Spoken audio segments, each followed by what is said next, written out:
When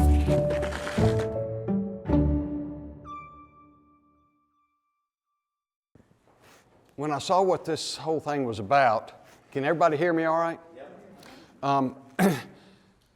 I said, Jim, what do I have to do with water? All I do is I put a little bit on the rice and that's it.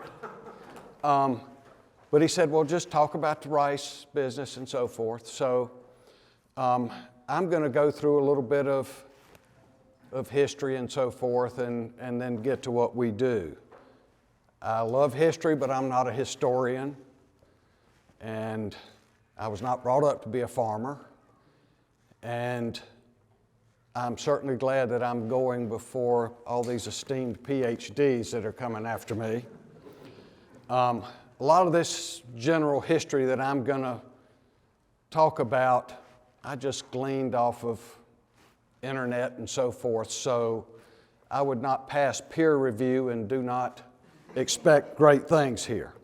But for the history of rice in South Carolina and its economic rise and fall, I freely borrowed from Seed from Madagascar by Duncan Clinch Hayward, Low Country Time and Tide, The Fall of the South Carolina Rice Kingdom by James Tootin, and Shadow of a Dream by Peter Koklanis.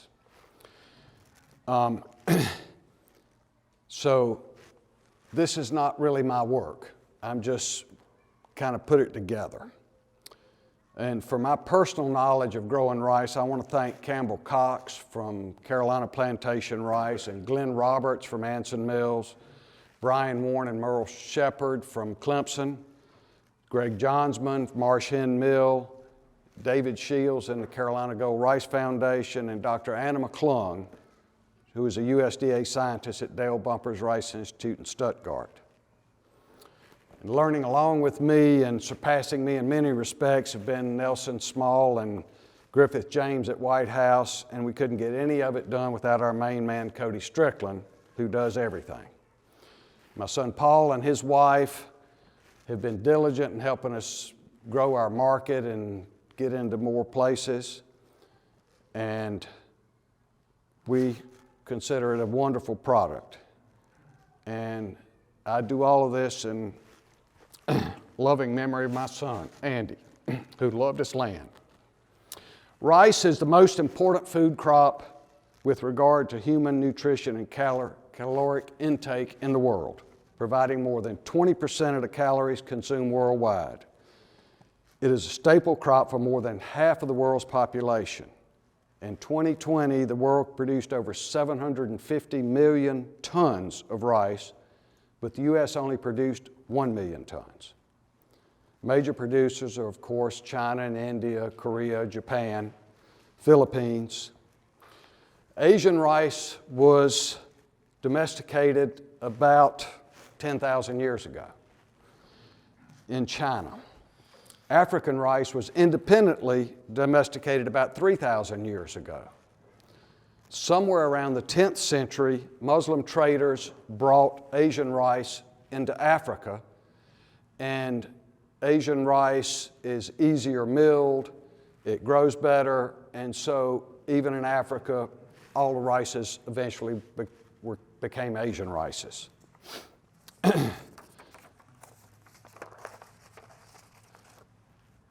Many of the foods enjoyed in North America were brought from Africa during the slave trade, including rice. Many Africans were taken from rice-producing regions due to their knowledge of how to cultivate rice. In Europe, rice was known to the classical world, being imported from Egypt and perhaps West Asia. Alexander the Great's soldiers brought rice to Greece from their Asian exploits. The Moors brought Asiatic rice to the Iberian Peninsula in the 10th century. The Moors also brought rice to Sicily, where it spread through Italy. By the 15th century, rice was all through Europe. There are over 40,000 varieties of rice, perhaps as many as 100,000. And they come from the two families of Asian rice and African rice. And in Asian rice, there are two different varieties. It's Indica and Japonica. Japonica is shorter and fatter and high yielding and sticky. And Indica is more slender, longer, and fluffy. Charleston gold, Carolina gold, Santee gold, jasmine, basmati are all indica rices. In South Carolina, tradition holds that Carolina gold rice arrived in 1794 when John Thurber's ship, returning from Madagascar to England, ran into a storm and had to put into Charleston for repairs.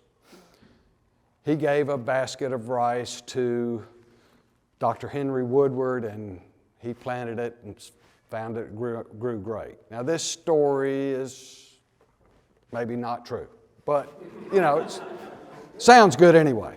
It's unsure. In any event, by 1710, Carolina gold rice had burst onto the world scene, although at that time it was simply known as Carolina rice. And of course, now you go to a grocery store anywhere in the world and buy Carolina rice, and it is not Carolina rice. Modernization in Europe enabled a great growth of the colonies. Once economic growth was achieved past simple subsistence, where people were more successful and they wanted other things, the stage was set. Agricultural productivity was increasing. And with the increased standards of living, demand for imports grew. Once it was shown that rice could grow and thrive in the coastal region of South Carolina, the need for labor and knowledge was apparent. In West Africa, the domestication of rice had involved clearing swamps and making canals for irrigation, truly backbreaking work. The same jobs would be needed to transform the swamps of the Low Country. This caused the horrific slave trade from West Africa to flourish. These slaves provided not only labor, but knowledge about growing rice that the Europeans lacked. One of the great things that they brought, and Paul, will you grab that trunk over there? We're still using this ingenious device, a trunk, to irrigate our fields. And it's a wooden box that's put under the levee or dike, and so the river's on the outside and the field's on the inside. If you want to put water into the field, you raise the outside, and when the tide gets above the level of this, it'll go through the box, push this open, and the water will come in. When the tide falls, this door slams shut, and it won't go back out. And to take water out of the field, you just reverse it. In addition to that, it has these riser boards in it. And so when you get it set to the level you want, you have the riser board at that level, and so if you get a lot of rain or something happens, you don't even have to open the door. It'll go over the riser board and out at low tide. It's very ingenious, and it's simple, and we still use them today. Thanks, Paul. To say that life was difficult in South Carolina is an understatement. The whites brought many diseases, such as smallpox, that effectively wiped out the Native American populations that had no immunity to it. In addition, the temperate and tropical diseases such as malaria, yellow fever, dysentery, typhoid, typhus were deadly for the whites. The black slaves were also frightfully susceptible to some of these diseases that were not prevalent in their native West Africa. Mortality rates among the African-born would remain considerably higher than rates for the slaves born here. This blew my mind, and I, again, don't know if it's exactly right, but it seems to be. The death rates for whites in Christ Church Parish in Charleston in the 1760s, 86 out of 100 born died before the age of 20. And less than 3 in 100 lived to 50. Statistics for the slaves is unavailable, but one can imagine that it was even deadlier for the slaves due to the horrendous conditions of their life. The period from about 1720 to the American Revolution was a time of great prosperity for the whites in South Carolina. Rice fields were being reclaimed from the rivers, and indigo was being grown on high grounds. Indigo was used as a dye for the Royal Navy. And so there was a big demand for it. But after the Revolution, that commerce died out. But rice continued to grow. This growth was largely in South Carolina because many of the landowners in Georgia remained loyal to the crown and their land was confiscated. Rice exports peaked in about 1860 at about 100 million pounds, over half of which was grown in Georgetown County. And so that's over 50 million pounds, and right now we're the only commercial grower now. Now, what caused it to go away? Well, obviously, the main thing is the Civil War. Civil War brought emancipation, destruction, and financial collapse. After the war, rice industry recovered, but never again reached the peaks that it had been before. It peaked, after the war, it peaked at 1880 and there declined almost constantly until it virtually died out about 1920. Rice culture, on the other hand, still maintains its spot on the tables in South Carolina. I'm sure many of you around here, like me, had rice every day. And it was not until I went away to Clemson and said, wait a minute, they're serving potatoes? What is this? What's wrong with these people? So what was the main cause? Was it the Civil War? Certainly that was a large part, but it was not the only reason for the decline of rice. Rice is grown in tidal swamps. Swamps have great benefits. The soils, always subject to being underwater, have a lot of peat in them. Peat is fantastic for growing things. Every gardener knows that. It imparts a special flavor to the rice. But removing peat from the ground releases greenhouse gases, and everybody's against all that. But if you have natural peat, you're not doing that. So it works great. But these fields also have a lot of downsides. They are very hard to work in. They're muddy, and you have to have quarter drains. You can't just have a big wide open field. One of the great benefits is that you can irrigate with the river. In many of the new states that are growing rice, Arkansas and California, they're using groundwater, and the groundwater is getting depleted very fast. It's a problem.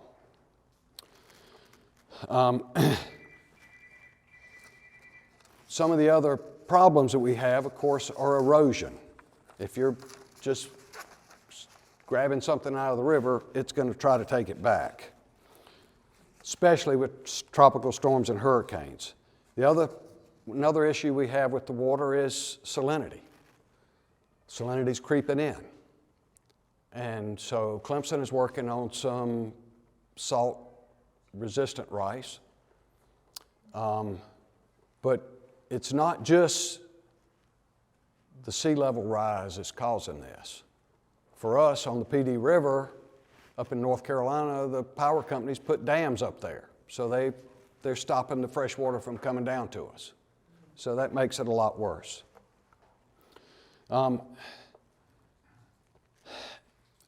Less flavorful but more higher yielding varieties became the norm in the southwestern states, where they had land that was easy to work, mechanization was easy, and so it became where they didn't really care about the flavors. It was just a commodity. And having the special terroir in these historic fields is more work. Using the special heirloom varieties reduces the yields. But the result is something special, moving rice from a filler on the plate to the mainstay of the meal. Other issues included labor. Labor certainly became more expensive after the war. Those continuing to grow rice needed labor, and the freedmen needed salaries to live. Some of the former slaves moved away, but many didn't know anything else. And so they chose to stay on, doing jobs that they knew well, rather than finding new places to live and new jobs which were hard to come by in the destroyed economy. Storms eventually is what killed it. In the 1890s and early 1900s, it was like a hurricane every year. I'm sure they must have been complaining about global warming. One other factor that's not discussed very often is the opening of the Suez Canal in 1869. This made it much easier for rice in the East to be shipped to Europe, causing a large decrease in the demand for American rice. All of those combined were the death knell of the rice business in South Carolina. So that brings us now to White House. So here's a picture of White House. White House is the last high ground on the Pee Dee River before it joins up with the Black River, which you can see in the distance, and you can see the Georgetown Bridge out in the distance on the left. Established in 1735 by a King's grant to Daniel Crawford, some of the owners of White House were James Crockett in the 1760s and Ralph Izard in 1794. He left White House to his daughter Mary Izard Pringle, whose husband died only 1 year after they were married.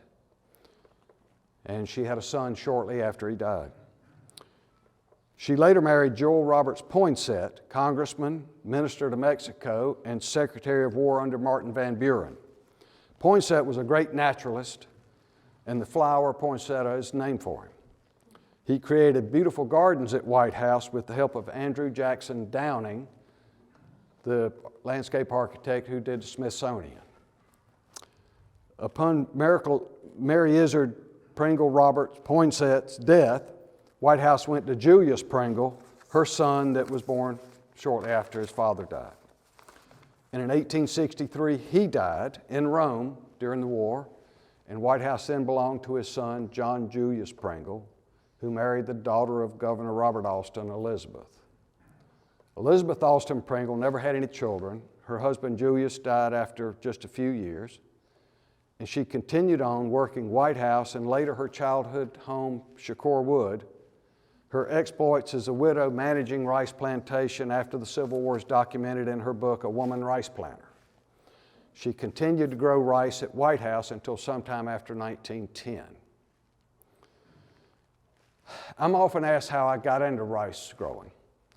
I would say that it was equal parts enthusiasm and ignorance. I will repeat that. Enthusiasm and ignorance. We started planting rice for ducks to eat, and it grew pretty well. So we tried an heirloom rice, Charleston Gold. It grew well. We had some issues, but farmers are by nature optimistic. And every year we think, this is going to be the year. Everything's going to work great. Hasn't happened yet, but maybe someday. Our first problem was harvesting. Campbell Cox had tried to grow rice in our fields before we owned White House, and his combine got stuck. So we went looking for a small harvester. Should be easy, right? Well, no one in the USA makes a small harvester. There are plenty made in Japan and India and China, but they are self-contained, got their own engine, usually on tracks. Well, those engines aren't EPA approved, so you can't import one. So we can't use those. I found on Google a John Deere 731. And there it is. So it didn't have the name up there, Standard Agricultural Industries. It had John Deere on the Google search. So I called and called and called, and finally somebody in corporate office of John Deere knew, no, Standard Agricultural Works in India makes that. So I contacted them, and they gave me a quote, $6,000. I said, that's great, perfect. Cost me a lot to get it here, put it together and all that, but it goes on a 5300 John Deere tractor, which we had. So that's easy. Well, they didn't want to sell it to me. They said, no, you got to ship us a tractor, we'll make sure it fits, and we'll send it back to you. I said, no, that's not going to happen. So I was at a Carolina Gold Rice meeting at the USDA in Charleston, and Merle Shepard introduced me to Shaker Kuzik, who is a plant pathologist there. And he's from India, and he said, let me try to call him and talk to him. And he talked him into selling it to me, and we would take the responsibility for making it work. We got it here, and I won't go through all the stuff with customs and shipping and all that. And we have a great mechanic, and he helped us put it together. So here he is working on it, trying to get it to fit the tractor. And here it is, almost finished. And there it is, putting some rice out. And we've even got the fancy shade on it. And this is a little video. Does this thing work? Show a video on it? It should. How do I make that work? Because I've got a couple more.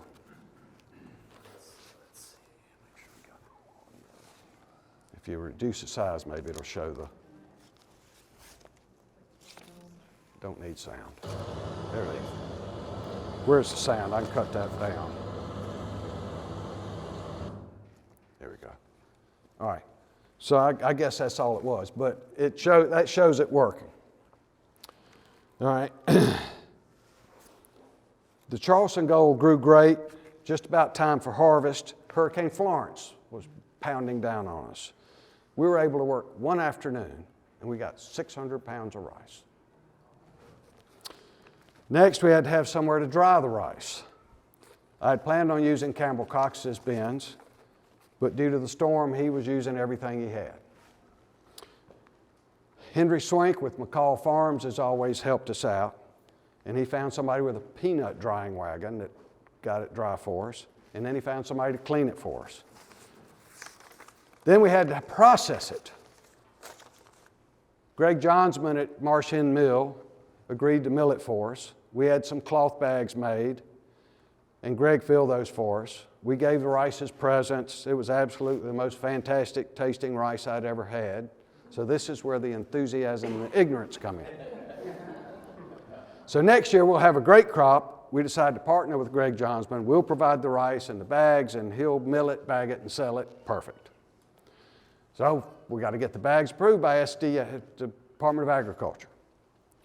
So we go through the process, get nutrition label, this, that, and the other. You got to put metric weights on it, all this stuff. Then we needed drying bins. There are a lot of drying bins available around South Carolina, used ones, so we got a few and got them put up. The harvester from India works great, but it's very slow. So we added a used harvester from Japan that was grandfathered in before the EPA. And here it is. And again, how'd you get that video to go? Show me so I don't have to call you back up here. So I got, there it is. Okay, gotcha. There we go. So this was a harvester from Japan. And it worked okay, but it's very fragile. These little plastic teeth would break. Had a lot of downtime with it. And so the next year we sold that back to the guy we bought it from.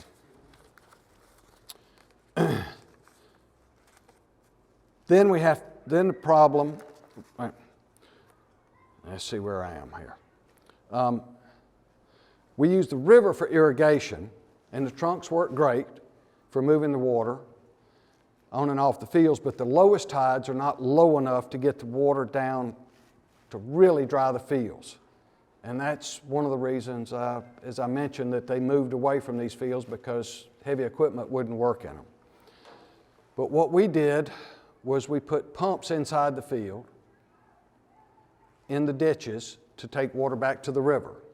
So we get most of it out with the trunks, and then the last little bit we use pumps to take out. Here's one of them. And so that gets the field really dry so we can get the heavy equipment in. Then we have, next problem was cleaning the rice after drying it. There's several places to clean grains in South Carolina. There's a place in St. George, Florence. We even took a load up to Clemson one time. But they're all busy at the same time, and it was difficult getting them. So we ended up buying a small cleaner from Brazil. we still use.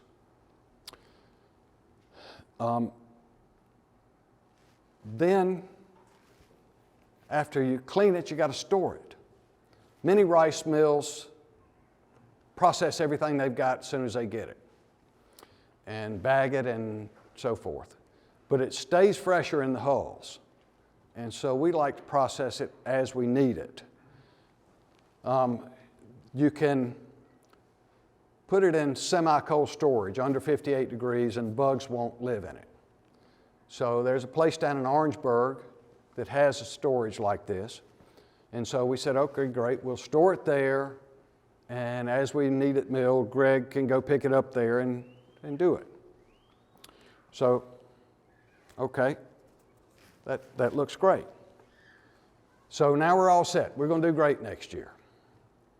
Then we rebranded the rice, and here's what we have now. Again, named after our son.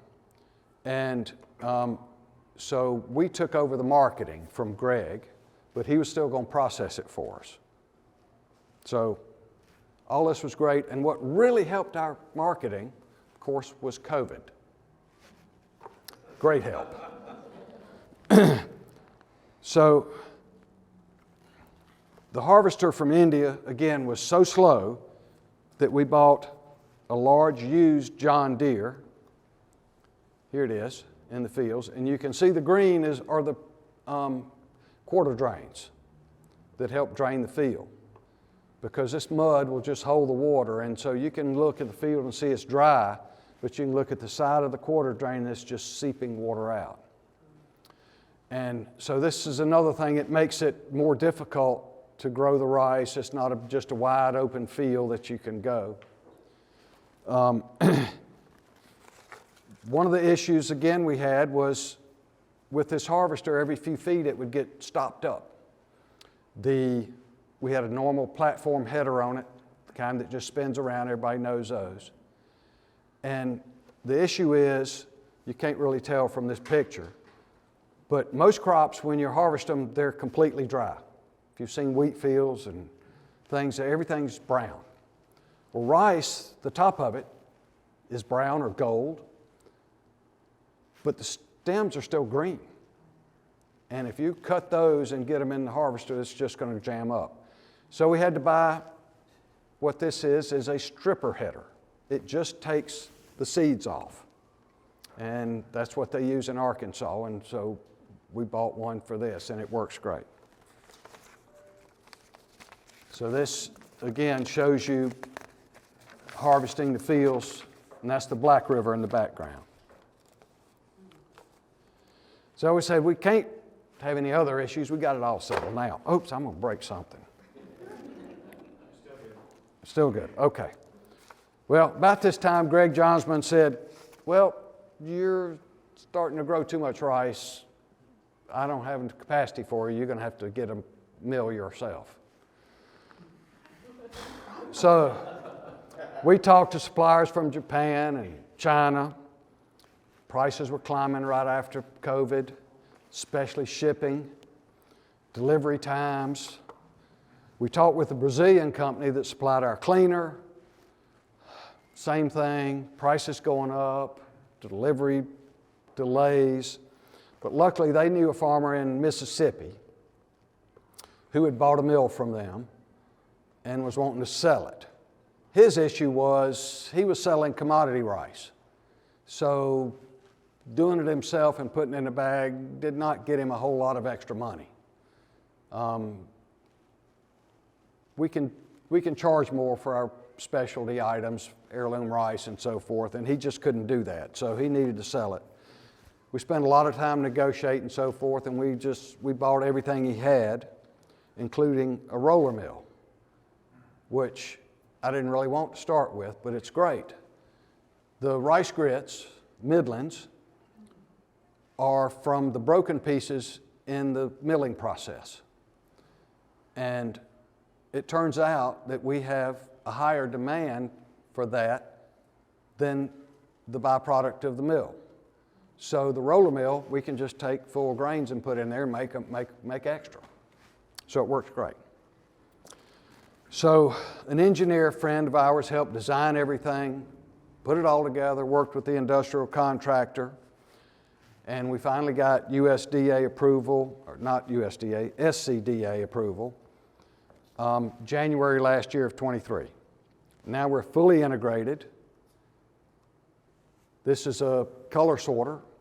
We can do everything on site. We plant it, we grow it, we harvest it, we dry it, we clean it, we mill it, and bag it, and box it. So we didn't think it made much sense, since we're doing everything on site, to take our rice down to Orangeburg and store it. So what do? Do we build a big cold storage thing? That's pretty expensive. So there's a company called Grain Pro that works mainly in places like Philippines and so forth, where they don't have cold storage. So they have developed these bags, and you put the rice in super sacks inside the bag after you've cleaned it, and you fill it full of CO2. And the CO2 makes it where the bugs can't live, and if you've got the rice dried properly, it won't mold either. So that's what we use for storage. And again, we like to keep the rice like this until we need it, and it'll stay fresher. Our two biggest problems are storms, naturally, and blackbirds. Now the storms, this is how they tell you where it's going to hit. And that's usually about what happens. But there, what's that? Yeah. Yeah, well, this was direct from the NOAA website. So that can destroy a whole crop. There's no question. We try to plant early for a couple of reasons. Rice is a 120-day crop. If you plant early, you can harvest before the worst of the storm season. The other thing is, rice will grow a second crop called a ratoon crop. So after you cut it off, it's basically a grass, and it'll be about this high, and it'll grow up in 60 more days and grow more rice. And you can leave those for the ducks. So that works for everybody. The other issue, okay, let's do this. Blackbirds. Now look at this.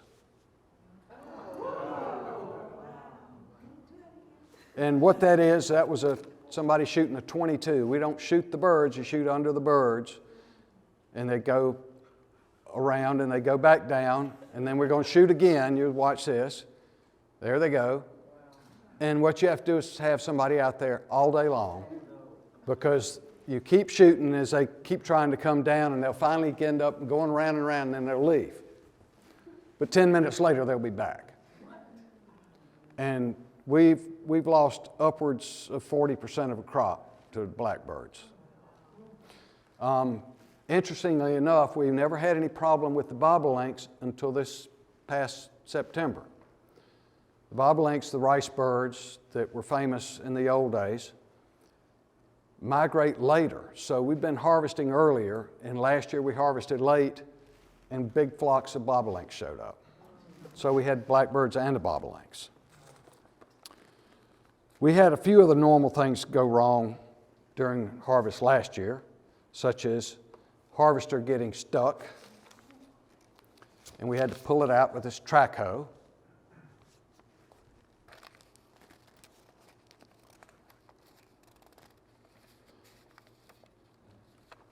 And Hurricane Ian. As you know, Ian caused tremendous damage in Florida. But then it came to us. I don't know why it had to do that, but it went directly over our rice fields. And luckily we didn't get a break in the dikes, but it brought salt over the fields. And we didn't even realize it until after we had planted, and you can see the holes where the salt settled, the low areas. You can see how much we lost. So unfortunately, we found out that when we flushed out the fields, there's still too much salt in it. So a lot of these fields we're not going to be able to use this year. We're just going to flush and flush and flush and hopefully get it out. So once again, like a South Carolina football fan, just wait till next year. We're going to have it right. We're going to get it. So that's the joy of being a rice farmer. And I'll be happy to take any questions.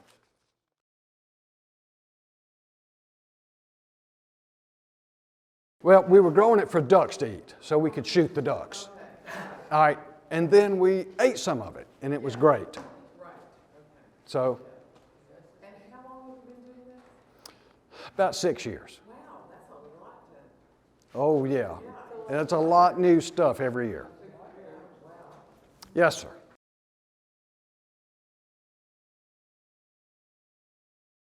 Well, you open the trunk on one side and close it on the other and kind of let the water flow through. So just fresh water from the river. We got to make sure that it's fresh when we're doing it. That's a continual process. Yep. We'll go through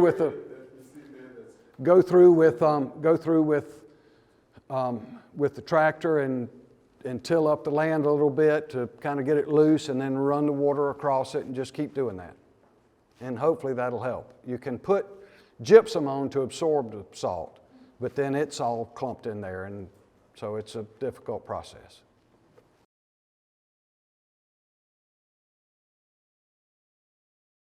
Carolina Gold is wonderful. I mean, it cooks great, tastes great, but it has a couple of issues.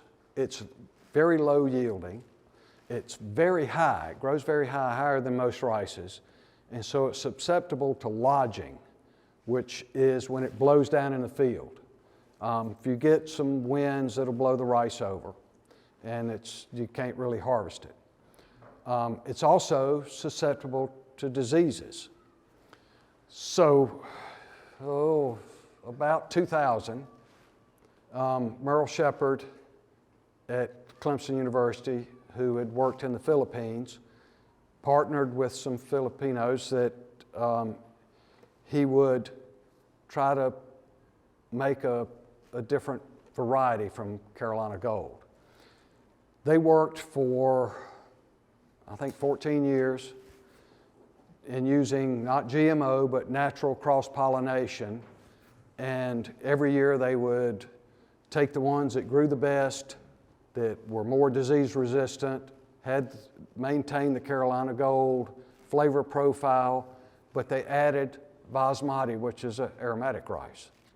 And so they kept sampling it, and after finally so many years, they got it to Dr. Anna McClung, who finished it up and got it approved by the USDA as a variety. So Charleston Gold is basically one parent is Carolina Gold, one's basmati. And so you get everything that's great about the Carolina Gold plus the aromatics. And it's also doesn't grow as high, and it's a little bit higher yielding. It's more disease resistant. Then just last year, USDA approved Santee Gold, which they wanted to do the same thing with Carolina Gold non-aromatic. So Santee Gold is a lower, higher yielding, more disease resistant Carolina Gold. So those are the two main varieties. So it's more of a pure Carolina Gold. Yeah. Bred, so it's a smaller plant. Right. Anything? Yes, ma'am.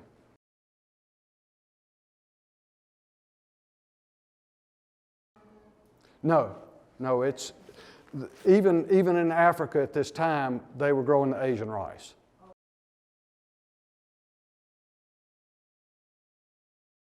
Well, you can buy the treated lumber, of course, and well, there's a guy that's a great builder of it, Bill Mace, who's local, and he can build a great one.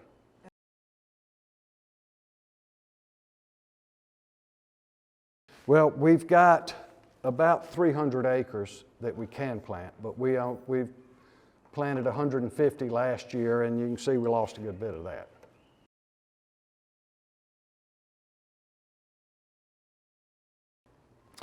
We'd love to plant in March, but it's always too wet and we can't get it done.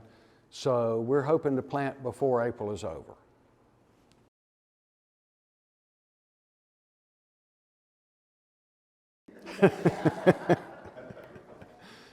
Well, my main goal is to give Paul something to do. Yeah, I'm glad I did it. I love the rice. I love the history and all of that. And so, you know, it's a labor of love.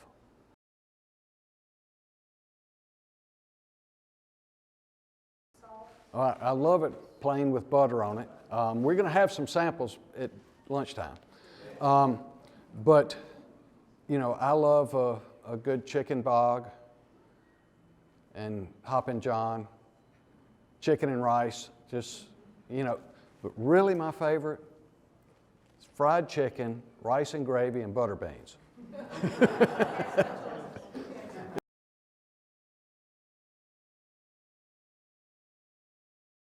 Well, I wanted to say difficult, because I mean, it's, you know, it's the dealing again with the salt and the sea level rise and all of these things. It's difficult, but it would be impossible without it.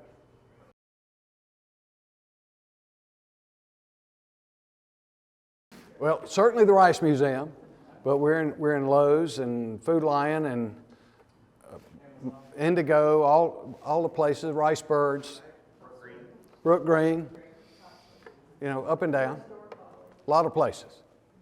And online too, whitehousefarms.com.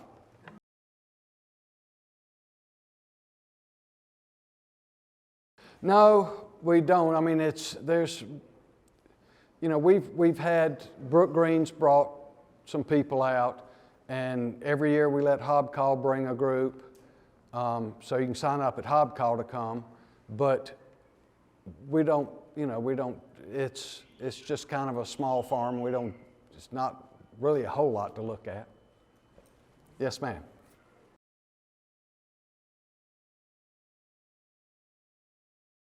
Well, it's too wet to get the tractors out in the field. Oh, okay. So it's, you know, it'd be fine to plant it then. So that's not an issue. And the main reason for the water is to kill weeds.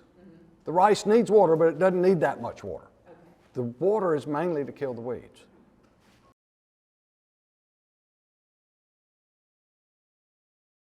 Well, it can, but the main thing for making rice is rinsing it.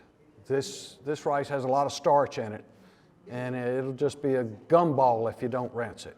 So rinse it until the water runs clear, and then cook it. But you don't rinse the rice grits because you want that stickiness and that stuff in it.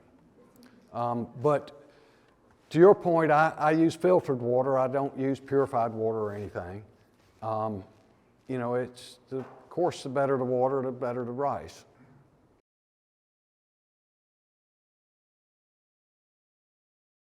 Yeah, well, we're trying to work something with the village group in Plantersville.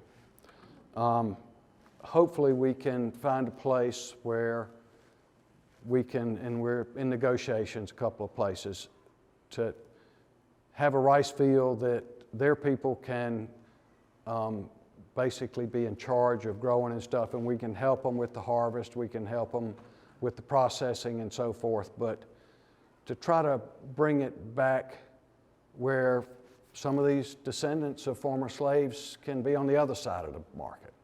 And so we're hopeful that we can make something happen.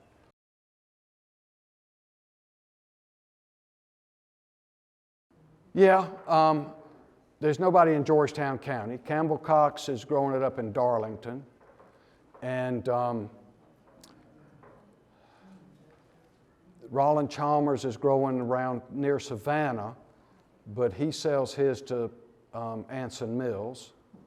And so that's really about all that, and we're the only ones with historic rice fields that do everything on site.